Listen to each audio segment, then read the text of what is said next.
14 এপ্রিলই কেন বাংলা নববর্ষ? কেন লাল সাদা রঙের ছড়াছড়ি? কেন পান্তা ইলিশ? কোথা থেকে এলো মঙ্গল শোভাযাত্রা? কেন শুরু হলো বাংলা সন গণনা? সব কেনর উত্তর জানবো মাত্র 2 মিনিটে।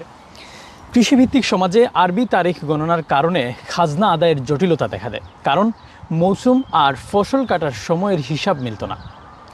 এই সমস্যা সমাধানে বাংলা নববর্ষ বা পহেলা বৈশাখের সূচনা করেন মুঘল সম্রাট আকবর। সৌরবর্ষ আর চন্দ্রবর্ষের সমন্বয়ে ক্যালেন্ডারের ব্যবস্থা চালু করা হয়। সেটি পরবর্তীতে বাংলা সনের ভিত্তি হয়ে দাঁড়ায়। পরবর্তীতে 1966 সালে বাংলা একাডেমি গ্রেগরিয়ান ক্যালেন্ডারের সাথে মিলিয়ে পহেলা বৈশাখ 14 এপ্রিল নির্ধারণ করে, যা কৃষিভিত্তিক সময় হিসাবকে আরও সহজ করে তোলে। ফলে পহেলা বৈশাখ হয়ে ওঠে হালখাতা ও নতুন হিসাব শুরু করার দিন, বিশেষ করে ব্যবসায়ীদের মধ্যে। সময়ের সাথে সাথে নববর্ষ একটি সাংস্কৃতিক উৎসবের রূপ নেয়। গ্রামীণ জীবনে এটি ছিল মেলা, হালখাতা, লোকজ গান আর খাবারের উৎসব।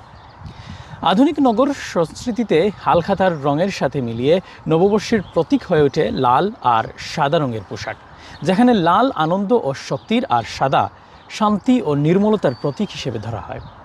পান্তা ইলিশ পরে যুক্ত হয় শহুরে সংস্কৃতির পরিচয়ের এক অংশ হিসেবে, যা কৃষিজীবী ঐতিহ্যকে প্রতীকীভাবে তুলে ধরা হয়। আর শোভাযাত্রা 1989 সালের কথা। ঢাকা বিশ্ববিদ্যালয়ের চারুকলা অনুষদের নেতৃত্বে রাজপথে শুরু হয় আনন্দ শোভাযাত্রা। এই আনন্দ শোভাযাত্রাই 1996 সালে নাম বদলে হয়ে ওঠে মঙ্গল শোভাযাত্রা। যদিও পহেলা বৈশাখ উদযাপন নিয়ে রয়েছে নানা বিতর্ক, তবুও সবাইকে জানাই বাংলা নতুন বছরের শুভেচ্ছা। Shariful Islam Chowdhury, N24 news, London.